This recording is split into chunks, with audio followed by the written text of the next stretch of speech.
దేశానికి వెన్నుముక రైతు. రైతు లేదే రాజ్యం లేదు.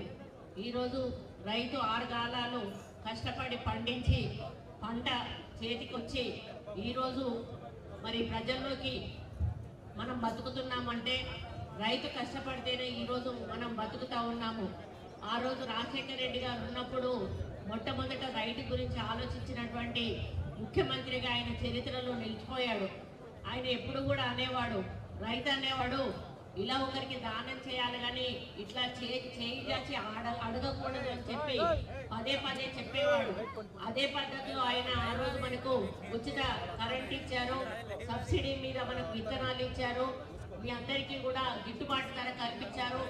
ఈ విధంగా ఆ రోజు రైతులకు ఏమేం కావాలో అన్ని అవకాశాలు కల్పించినటువంటి గొప్ప వ్యక్తి మహనీయుడు ఆ రోజు రాజశేఖర రెడ్డి గారు.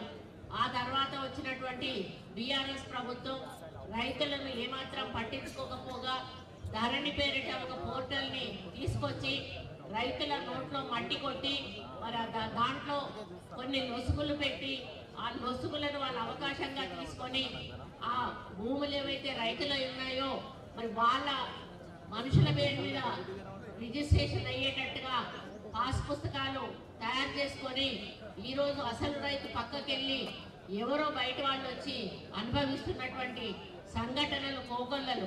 అంతేకాకుండా ఆ రోజు ఇందిరమ్మ ల్యాండ్ సీలింగ్ చట్టాన్ని తెచ్చి ఒక్క భూస్వామికి 100 ఎకరాలు ఉండకూడదు, ఎవరికైతే భూమి లేదో వాళ్ళకు భూమి పంచాలి అని ఒక లక్ష్యంతో ఒక మనిషికి ఇంతే భూమి ఉండాలి, అంతకంటే ఎక్కువ ఉండొద్దు అని ల్యాండ్ సీలింగ్ చట్టాన్ని తెచ్చి ఆ కుటుంబంలో ఉన్న వ్యక్తులకు సరిపోను భూమి వదిలేసి మిగిలిన భూమంతా కూడా తీసుకొని ఆ రోజు మరి దళితులకు పేదలకు పంచినటువంటి ఘనత మరి ఆ రోజు ఇందిరాగాంధీది. మరి ఆ భూములను కూడా ఈ ధరణి పేరిట మన పోయిన గవర్నమెంట్ లో వాళ్ళ నాయకుల పేరు మీద మరి రిజిస్ట్రేషన్లు చేసుకొని అది కూడా ప్రజల నుంచి లాక్కోవడం జరిగింది. ఇకపోతే అప్పుడు దొరలు గ్రామాలలో ఉండేవాళ్ళు, ఆ దొరల భూములు కోకొల్లలు ఉండేటివి, అన్నలు బాతిన జెండాలు ఉండేవి, లేకపోతే సీలింగ్ లో పోయిన ల్యాండ్లు ఉండేవి. ఈ ధరణి వచ్చినాక దేశ విదేశాలకు పారిపోయినటువంటి దొరలందరూ కూడా మళ్ళా గ్రామాల్లోకి వచ్చి వాళ్ళ భూములను కోట్ల రూపాయలకు అమ్ముకొని మళ్ళీ వెళ్ళిపోయాడు. పోయేటువంటి అవకాశం కేసీఆర్ కల్పించడం జరిగింది. అంటే ఇది మొత్తం ప్రక్రియ చూస్తే ఆయన ఒక రైతుల గురించి తప్పితే అందరి గురించి ఆలోచించాడు. రైతులను మోసం చేయడమే లక్ష్యంగా ధరణి పోర్టల్ని ఆయన ప్రారంభించాడు. దాని తర్వాత రైతుల్లో అంటే ప్రజల్లో గ్రామాల్లో ఎన్ని సమస్యలు మొదలయ్యాయో మీకే తెలుసు. పొద్దున్న లేస్తే రైతు అనేవాడు తనకు కనీసం ఒక గెట్టు కాడ 1 ఇంచు భూమి కదిలినా కూడా బాధపడతాడు. ఆ గెట్టు పంచాయతీ మొదలవుతుంది, నా భూములకు నీ గెట్టు వచ్చింది అని. అటువంటిది ఎకరాల భూములు ఈరోజు మీ నుంచి లాక్కుంటే మీ బాధ ఎలా ఉంటుందో మరి పోయిన ప్రభుత్వానికైతే తెలియలేదు కావచ్చు, కానీ ఈ ప్రభుత్వం ఇందిరమ్మ పాలన చేస్తున్నటువంటి ప్రభుత్వం ఇందిరమ్మ రైతుల గురించి ఆలోచించినటువంటి ఆమె ఆలోచనను ఆసరాగా చేసుకునే రేవంత్ రెడ్డి గారు, మన అన్న బొంగులే శ్రీనన్న ఇద్దరు కూడా రైతుల కళ్ళల్లో నీళ్లు రావద్దు, వాళ్ళు కోల్పోయిన భూములన్నీ కూడా వాళ్ళ పేరిట మళ్ళీ రాసియాలి అనేటువంటి ఒక లక్ష్యంతో ఈరోజు భూభారతి చట్టాన్ని తీసుకొచ్చి మీ కళ్ళల్లో నీళ్లు తుడిచేటువంటి ప్రయత్నం చేయడం జరుగుతూ ఉంది. ఇంతకు ముందే చెప్పిన భూమి అనేది మరి ఒక ఆదాయం, ఒక ఆత్మగౌరవం, ఒక బలం. భూమి ఉంటే మన దగ్గర ఎవరైనా అప్పిస్తారు, భూమి ఉంటే మనం పంట ఎంతైనా తీసుకోవచ్చు. ఇవాళ ఆ పంట వస్తుంటే మరి రైతుకు 500 బోనస్ ఇస్తున్నాం. అదే బోనస్ ద్వారా కొన్న వడ్లను ఇవాళ బియ్యం పట్టించి పేదింటి బిడ్డలు ఒక్కరి పేరు మీద 6 కిలోలు ఇస్తే మినిమం ఒక్క మనిషికి 300 రూపాయలు సన్న బియ్యం మీరు బయట పెట్టి కొనుక్కుంటే ఈ రోజు ఫ్రీగా మన ప్రభుత్వం ఇస్తుంది. ఇట్లా భూమి అనేక రకాలుగా మనకొక మరి ధైర్యం. కాబట్టి ఈ ధైర్యాన్ని ధరణి పేరుతో గత 10 సంవత్సరాలలో దగా చేయడం జరిగింది. ఇందాక ఒక రైతు చెప్పిండు, నా భూమి ఉండే ఆయన చేతిలో నేను చూసిన మరి వైఎస్ఆర్ గారి గవర్నమెంట్ లో ఇచ్చిన పట్టా కూడా కనబడుతుంది. తర్వాత గత ప్రభుత్వం ఇచ్చిన పట్టా ఉంది. తర్వాత దాన్ని నెంబర్ రద్దు చేసి ఇంకోరు పేరు ఎక్కిచ్చేసి, అంటే గతంలో పట్టా ఆయనదే ఉంది, మధ్యలో కూడా పట్టా ఇచ్చిరు, మోకా మీద కూడా ఆయనే ఉన్నాడు. కానీ మరి ఇన్ఫ్లుయెన్స్ చేసేటటువంటి వాళ్ళు, మరి అవకాశం ఉన్నటువంటి వాళ్ళు, అధికారం ఆ రోజు ఉన్నటువంటి వాళ్ళు కొంతమంది మరి అధికారులను బెదిరించో లేదా లోపరుచుకోనో వాళ్ళ పేర్లు తీసేసినటువంటి పరిస్థితి. సాక్షాత్తు ములుగు మండలంలో కూడా ఒక సమన్వయ కమిటీ, టిఆర్ఎస్ నాయకుడు, రైతు సమన్వయ సమితి ఒక రావు గారు, ఆయన ఏం చేసిన మోకా మీద 7 ఎకరాలలో పాపం వేరే బీసీ రైతు ఆయన దున్నుతున్నాడు, అంత మోకా మీద ఆయన ఉంది, కానీ పేరు మాత్రం వేరే ఆయన పేరు మీద, రైతు బంధు ఆయన పేరు మీద వచ్చేది. మేము ప్రెస్ కూడా ఇచ్చినాం, ఏందా ఇది న్యాయమా అంటే, నేనేం ఎక్కించుకోలే, రైతు బంధు నాకు వస్తుంది, నేనేం చేయాలి, మోకా మీద మీరున్నారు, పంట మీకు వస్తుంది అంటే ఇంత పచ్చిగా కూడా మరి వాళ్ళు గతంలో అసలు ఆడ భూమి కనపడకుండా భూమి ఉంటే వేరే వాళ్ళది ఆక్రమించుకోవడం, పాపం అరగోస పెట్టినటువంటి దాఖలాలు కనబడ్డాయి.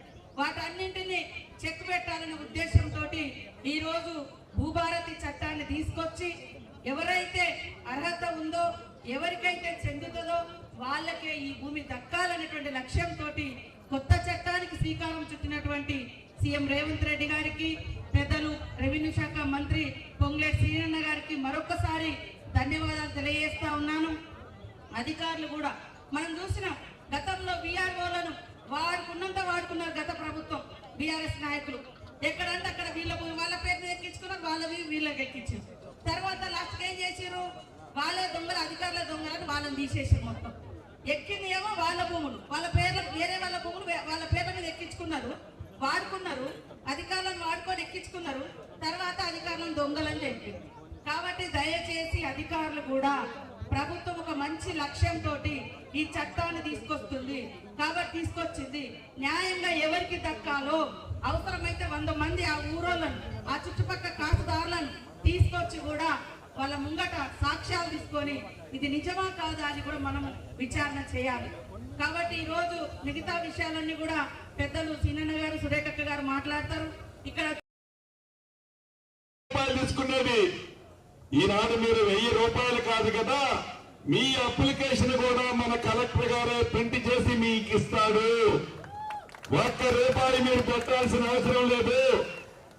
ఇలా ఎలా అయితే సభలు పెట్టామో ప్రతి రెవెన్యూ గ్రామానికి నా రెవెన్యూ అధికారులే వచ్చి కూర్చుంటారు, మీ సమస్యని శాశ్వతంగా పరిష్కరిస్తారు. సాధ్యం గాని కొన్ని కోర్టులో ఉంటే అది కోర్టు పరిధి తేలిన తర్వాత పరిష్కరిస్తాము. అదే రకంగా ఆనాడు దొరగారు పార్ట్ బి అని ఒకటి పెట్టారు ధరణిలో. ఈ పార్ట్ బిలో 18 లక్షల ఎకరాలు పేదోళ్ల భూములు ఆ ధరణిలో పార్ట్ బిలో పెట్టాడు. ఎవడైతే వచ్చి కలుస్తాడో ఆ కలిసినోడిదే ఆ పార్ట్ బి నుంచి బయటికి తీస్తాడు.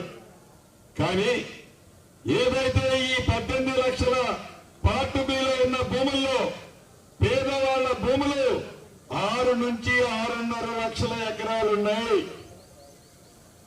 ఆ భూములని ఈ భూభారతి స్కీమ్ ద్వారా, ఈ భూభారతి 2025 చట్టం ద్వారా తప్పకుండా పరిష్కారం ఈనాడు కనుగొనబడుద్ది. అంతేకాదు అర్ధరాత్రి ఆనాటి దొరగారికి మైండ్ లోకి ఒక ఆలోచన వచ్చింది. ఎవరో ఒక విలేజ్ సెక్రటరీ, విలేజ్ విఆర్ఓ మాట వినలేదని వారు చెప్పిన వారికి ఆ భూమి బదలాయించలేదని వారికి అర్ధరాత్రి వారి మనసులో తోచింది ఏదైతే ఉందో దాన్ని దృష్టిలో పెట్టుకొని సుమారు 23,000 మంది విఆర్ఓ వ్యవస్థని అర్ధరాత్రి రద్దు చేసి నడి రోడ్డు మీద ఆనాడు ఆ దొరవారు పడేశాడు. మీరు ఒక్క నిమిషం ఆలోచించండి. ప్రతి గ్రామంలో ప్రైవేటు భూములతో పాటు గవర్నమెంట్ భూములు ఉంటాయి. అది రెవెన్యూ భూములు కావచ్చు, దేవాదాయ భూములు కావచ్చు, వక్ఫ్ బోర్డు భూములు కావచ్చు, ఆనుకొని ఉన్న ఫారెస్ట్ భూములు కావచ్చు. ఈ ప్రభుత్వ భూములు కాపాడటానికి ఈనాడు నావాడు నాదుడు అనేవాడు గ్రామంలో ఒకటి ఉండటం అవసరమా కాదా అనేది ఆనాటి దొరవారికి కనీసం విజ్ఞత జ్ఞానం కూడా లేకపోయా. ఈనాడు మన ఇందిరమ్మ ప్రభుత్వంలో పేదవాడికి అండగా ఉండటానికి, పేదవాడికి రెవెన్యూ సమస్య వస్తే ఆ గ్రామంలో చప్పట్టుకోవటానికి 10,956 రెవెన్యూ గ్రామాలలో మొదటి విడతలో 6,000 పై మందిని నియమించడానికి ఆల్రెడీ నిర్ణయం తీసుకున్నాం. రాబోయే నెల అంటే ఇంకొక 10-15 రోజుల్లో మీ గ్రామాలకి రెవెన్యూ అధికారులు కూడా వస్తున్నారు. అంతేకాదు, భూములు సరిగ్గా పాస్బుక్ ఉంటుంది, భూమి ఉంటుంది, పాస్బుక్ ఉండదు, లేకుంటే పేర్లు తప్పుంటాయి. ఇంటి పేరు బదులు సీతారామ, ఇంటి పేరు బదులు సీత అని పడితే అది ఒక బూతు. ఇలా ఈ బూతులని అడ్డం పెట్టుకొని మేమే ఈ పని చేస్తున్నామని ఆ పింక్ కలర్ వారు ఏదైతే తాపత్రయపడుతూ ఏదైతే అద్భుతమైన చట్టాన్ని చేశామని ఒక చట్టం చేస్తే ఆ చట్టము ప్రజలకు ఉపయోగపడేదాల్లాగా, పేదవారికి ఉపయోగపడేదాల్లాగా, ఆ చట్టము పేదోడికి ఒక చుట్టంలాగా ఉంటుంది. ఆ చట్టం చేస్తే ఒక 50 ఏళ్ళలో 70 ఏళ్ళలో ఉంటుంది ఆ చట్టం. కానీ 2020 భూ చట్టం ఏదైతే ఉందో 3 సంవత్సరాలే, అంటే 3 సంవత్సరాలే, 3 నెలల ముచ్చటగానే ఆ చట్టం ముగిసింది. అంటే ఆ చట్టం మీద ప్రజలకి ఎంత ఎసిగి వేసారో మనం గ్రహించవచ్చు. మనం పల్లెటూరులో అనుకుంటుంటాం, ఏదైనా కొండనాలకేస్తే మందు ఏమంటారు? ఆ మందు వేసేది ఎందుకు? ఇంకా మంచిగా మాటలు రావాలని, మంచిగా ఇంకా మనిషి ఎక్కువ కాలం బతకాలని. కానీ ఈ ధరణి వల్ల ఆ కొండ నాలకి మందేస్తే ఆ ఉన్న కాస్త ఉంచుకున్న నాలకు కూడా ఊడిపోయింది. అది ధరణికి, ఈ భూభారతికి ఉన్న అంశం. మీకు 3 ముక్కల్లో చివరగా చెప్పదలుచుకున్నాను, అధికారులకు కూడా చెప్పదలుచుకున్నాను. ఇది ఇందిరమ్మ ప్రభుత్వం, పేదోడి ప్రభుత్వం. ఇందిరమ్మ ప్రభుత్వం అంటేనే పేదోడి కోసం తాపత్రయే ప్రభుత్వం. ఇందిరమ్మ ప్రభుత్వం అంటేనే పేదోడికి భరోసా ఇచ్చే ప్రభుత్వం.